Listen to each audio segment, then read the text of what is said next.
अस्सलाम वालेकुम फ्रेंड्स, आज मैं आपके साथ शेयर करने वाली हूँ बहुत ही ज़्यादा शानदार, जायकेदार, लजीज और टेस्ट में बिल्कुल लाजवाब। तो आज ये टेस्टी सी रेसिपी आप जब ट्राई करेंगे तो इसकी खुशबू से पूरा किचन महक उठता है। बहुत ही बढ़िया खुशबू आती है और बनाते वक्त भी बहुत ही झटपट और आसानी से बनकर तैयार होने वाली रेसिपी है। तो आज मैंने शामी कबाब आपके साथ शेयर किए हैं। तो आज की ये शामी कबाब मैंने बीफ मीट से तैयार किया है। तो आज की रेसिपी आप जब ट्राई करें तो मुझे कमेंट में फीडबैक ज़रूर दें, और आज की मेरी ये रेसिपी आपको अच्छी लगे या पसंद आए तो आप एक लाइक ज़रूर करें, और अब तक अगर आपने मेरे चैनल को सब्सक्राइब नहीं किया है तो सबसे पहले सब्सक्राइब कर दें। तो आइए देखते हैं कि हमें शामी कबाब बनाने के लिए किन चीज़ों की ज़रूरत है।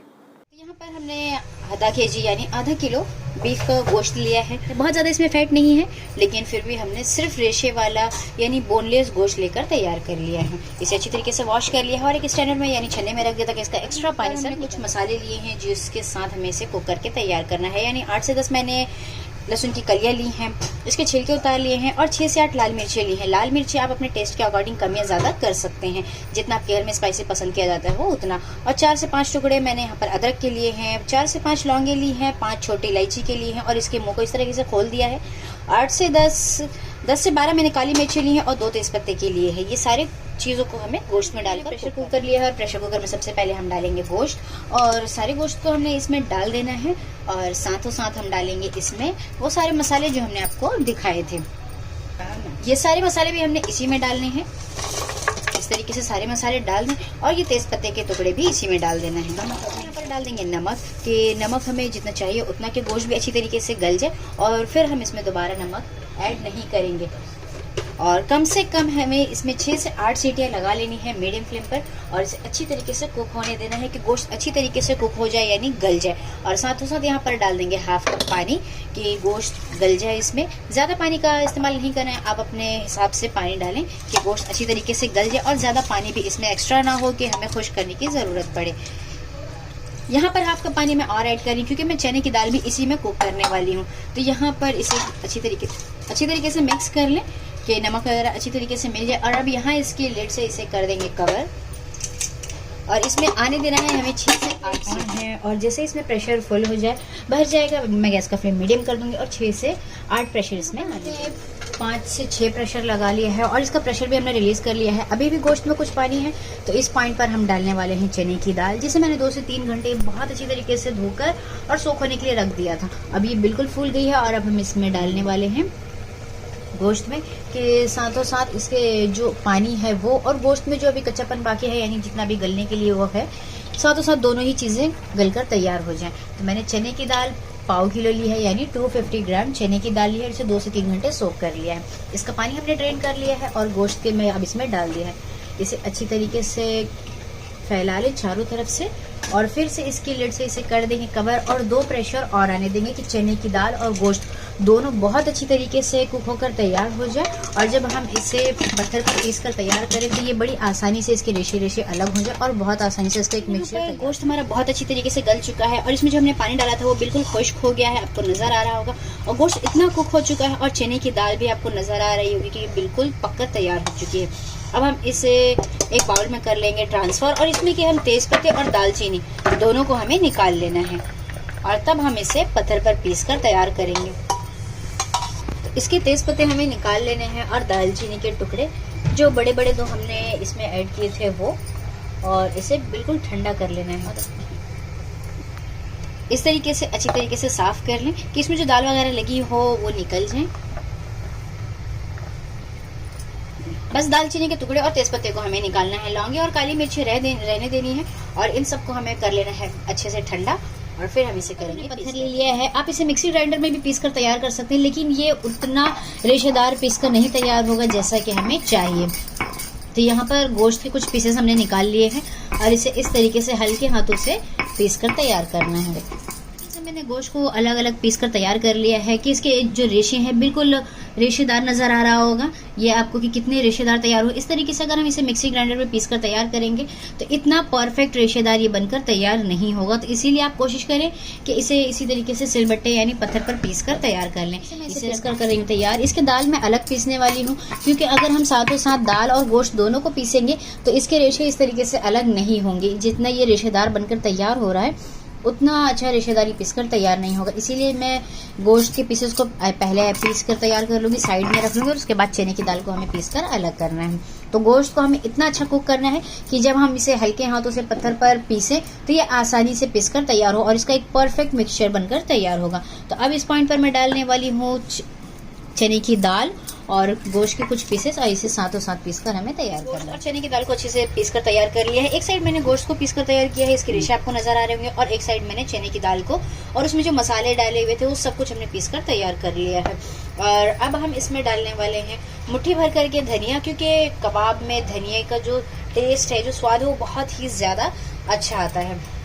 और साथों साथ डालेंगे यहाँ पर हम हरी मिर्चियाँ, जो 4 से 6 हरी मिर्चियाँ ली थी और इसे बिल्कुल बारीक बारीक कट करके रख लिया है। साथों साथ डालना है हमें यहाँ पर 2 मीडियम साइज की प्याज, जिसे बिल्कुल फाइन चॉप कर लिया है, बिल्कुल बारीक कट करके रखा हुआ है, वो भी हमें इसमें डाल देना है। और अब यहाँ पे लास्ट में डाल रहे हैं हम 1 मुट्ठी पुदीना, जिसे बिल्कुल बारीक कट कर लिया है। इसके पत्ते मैंने अलग कर लिए थे और फिर इसे वॉश करके बारीक बारीक कट कर लिया है। अब हम यहाँ पर डाल रहे हैं लेमन जूस। तो यहाँ पर मैं 1 लेमन जूस डालने वाली हूँ और आप इसका टेस्ट बढ़ाने के लिए और भी ज़्यादा बढ़िया बनाने के लिए चाट मसाले का भी यूज़ कर सकते हैं, ऑप्शनल है। डालेंगे तो बहुत ही बढ़िया इसका टेस्ट आएगा, उसका फ्लेवर बहुत ही ज़्यादा अच्छा हो जाएगा शामी कबाब का। मैंने यहाँ पर 1 लेमन जूस डाला है। अब हम इसमें डालेंगे 1 छोटा चम्मच गरम मसाला पाउडर और साथों साथ डालेंगे यहाँ पर 2 छोटा चम्मच चाट मसाला पाउडर, यानी आप 1 मीडियम साइज के चम्मच 1 table spoon chaat masala powder add कर सकते हैं। और ये बहुत खुश्क है, तो इस पॉइंट पर अब हम इसमें डालने वाले हैं अंडे, कि इसकी जो बाइंडिंग है वो बहुत अच्छे से हो जाए। तो इसमें मैं यहाँ पर अंडे फोड़ कर डाल रही हूँ। अगर आपकी बाइंडिंग अच्छी तरीके से हो जाए, यानी कि इसमें नमी हो और बहुत अच्छे से इसकी बाइंडिंग तैयार हो जाएगी, कबाब हमारे अच्छी तरीके से तैयार हो जाएंगे, तो इसे अच्छी तरीके से मिक्स करके बिना अंडों के भी हम शामी कबाब तैयार कर सकते हैं। लेकिन हम यहाँ पर अंडे डालेंगे और इसके बाद इसे अच्छी तरीके से हमें मिक्स कर लेना है और इसके बाद हम इसके शामी कबाब बनाकर तैयार करेंगे। इसे अच्छी तरीके से मिक्स कर लें। कबाब का मिक्सचर हमारा गोश्त और चने की दाल का बहुत बढ़िया और टेस्टी मज़ेदार बनकर तैयार है। इस पॉइंट पर आप नमक भी टेस्ट कर सकते हैं कि नमक कम या ज़्यादा ना हो, कम हो तो आप और ऐड कर लें, लेकिन नमक जब आप डालें तो एहतियात से डालें। और इतना खुश्क होना चाहिए शामी कबाब की, जब हम इसकी कटलेट्स बनाकर तैयार करेंगे, कबाब बनाकर तैयार करें तो ये इतना खुश्क हो। लेकिन अगर ये इतना खुश्क ना हो तो आप इसमें मैदा वगैरह मैदा डाल के भी इसे थोड़ा ड्राई कर सकते हैं कि इसके जो कबाब है वो आसानी से बन जाए। और एक इतना बड़ा पोर्शन लेंगे हम और इसे इस तरीके से तेल के हाथों से या पानी के हाथ से, मैंने यहाँ पर तेल के हाथों से बनाकर इसे तैयार किया कि हाथों में हल्का सा तेल लगा लिया है और उसके बाद इसके मैं कबाब बनाकर तैयार करूँगी। तो इस तरीके से मैं इसके एक एक कबाब बनाकर तैयार करूँगी और साइड में इसे रख देंगे। इस तरीके से इसे चारों तरफ से चिकना कर लें बिल्कुल भी, और एक अच्छा सा बढ़िया सा शेप दे दें और इसे रखेंगे एक साइड में। इसी तरीके से हमें सारे कबाब बनाकर तैयार करने हैं। तो इसी तरीके से मैं सारे कबाब बनाकर तैयार कर रही हूँ। मैंने यहाँ पर बीफ का गोश्त लिया है, आप यहाँ पर चिकन भी यूज़ कर सकते हैं। जिस तरीके से मैंने सारे प्रोसेस बीफ के गोश्त में किया है, इसके पीसेस को पका कर तैयार किया है, इसके रेशे को पीस कर अलग किया है, रेशे को सारे जो ट्रिक्स हैं आपको मेरे ही यूज़ करने हैं, लेकिन इसकी जगह पे आप चिकन यूज़ करके और सेम एज इट इज़ ऐसे ही शामी कबाब बनाकर तैयार कर सकते हैं। शामी कबाब की एक टेस्टी सी रेसिपी मेरे चैनल पर अपलोड है, अगर आपको चाहिए तो आप मेरे चैनल पर आसानी के साथ ढूंढ सकते हैं। लेकिन अगर मैं आप लोगों को इसकी लिंक, शामी कबाब की लिंक जो है डिस्क्रिप्शन बॉक्स में भी दे दूंगी कि आपको आसानी से वो शामी कबाब की रेसिपी मिल जाए।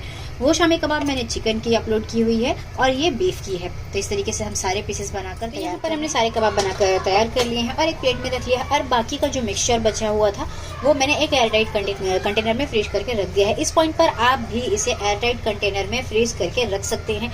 तो ये रमज़ान की एक स्पेशल रेसिपी है जो आप लोगों को बड़ी आसानी के साथ कम वक्त में और बहुत ही ज़बरदस्त और टेस्टी रेसिपी मिल गई है। तो आप इस रेसिपी को ज़रूर ट्राई करें। और यहाँ पर अब इसे रख देना है हमें साइड में।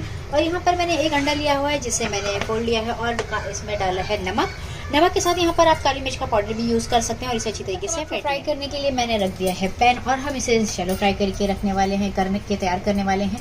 तो यहाँ पर मैंने थोड़ा सा तेल डाला है और तेल गर्म हो चुका है। तो यहाँ पर इस पॉइंट पर मैं एक अंडे में एक कबाब को डाल के और इसे उलट पलट करके, यानी कि अंडे में डिप करके फ्राई करने वाली हूँ और कुछ कबाब को मैं बिना अंडे के भी फ्राई करने वाली हूँ। तो यहाँ पर अब इसे निकालेंगे, ये डाल दिया इसी तरीके से। और अगर आपको और भी अंडे वाली शामी कबाब चाहिए तो आप उसे भी बनाकर तैयार कर सकते हैं, और अगर बिना अंडे के आपके घर में कोई पसंद करता है तो आप उसे ऐसे भी बगैर अंडे में डिप किए भी फ्राई कर सकते हैं। इस तरीके से एक एक करके कबाब को डालते हैं। एक साइड से ये सिक गई है और अब इसकी साइड कर लेना है, हमें इस तरीके से चेंज कर लेना है। तो सारे कबाब की हमने साइड चेंज कर ली है और इसकी दूसरी साइड भी हमें गोल्डन फ्राई कर लेना है। तो गैस का फ्लेम हमने मीडियम रखा है और मीडियम फ्लेम पर इसे अच्छी तरीके से कुक करना है।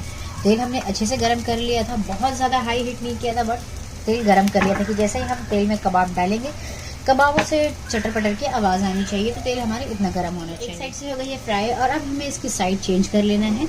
एक एक करके इसकी साइड चेंज कर लेंगे।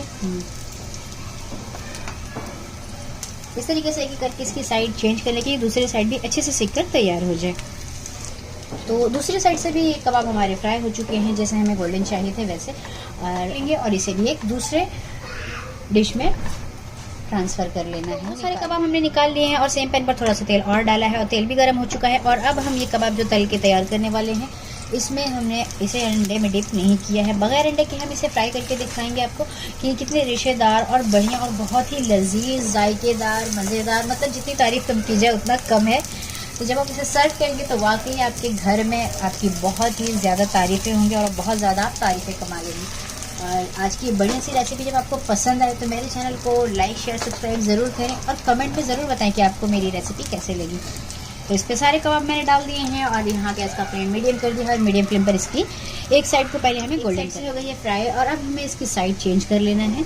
एक एक करके इसकी साइड चेंज, दूसरी साइड से भी कबाब हमारे फ्राई हो चुके हैं, जैसे हमें गोल्डन चाहिए थे वैसे। और अब यहाँ पर हम गैस का फ्लेम ऑफ कर लेंगे और इसे भी एक दूसरे डिश में ट्रांसफ़र कर लेना है। टेस्टी, डिलीशियस और बहुत ही ज़बरदस्त शामी कबाब बनकर तैयार है। बहुत ही बढ़िया बनकर तैयार हुए हैं। मैं आपको इसमें से एक कबाब तोड़कर दिखा रही हूँ कि कितने रेशेदार और मज़ेदार बनकर तैयार हुए हैं और बहुत ही जायकेदार बनकर तैयार हुए हैं। ये आपको इसके रेशे नज़र आ रहे होंगे, अंदर तक ये बहुत अच्छे से बनकर तैयार हुए हैं। ये सेम चीज़ें आप चिकन के साथ भी बनाकर तैयार कर सकते हैं। इसके साथ मैंने हरी चटनी रखी है और धनिया, पुदीना, नींबू, प्याज के साथ सर्व करें। आप इसे नॉर्मल दाल चावल के साथ भी सर्व करें या जब मेहमान आ जाए तो बिरयानी वगैरह के साथ सर्व करें। बहुत ही ज़बरदस्त और लजीज बनकर तैयार होती है। तो आज की ये टेस्टी सी रेसिपी जब आप ट्राई करें तो मुझे कमेंट में फीडबैक ज़रूर दें कि आपकी ये रेसिपी कैसे बनकर तैयार हुई है। और मेरे चैनल को लाइक, शेयर, सब्सक्राइब करना ना भूलें। बेल आइकन को ज़रूर प्रेस करें कि इससे मेरे नए नए वीडियोज़ की नोटिफिकेशन आपको मिलते रहेगी। तो मिलते हैं एक नई रेसिपी के साथ नेक्स्ट वीडियो में। तब तक के लिए रखिए अपना ढेर सारा ख्याल। अल्लाह हाफ़िज़।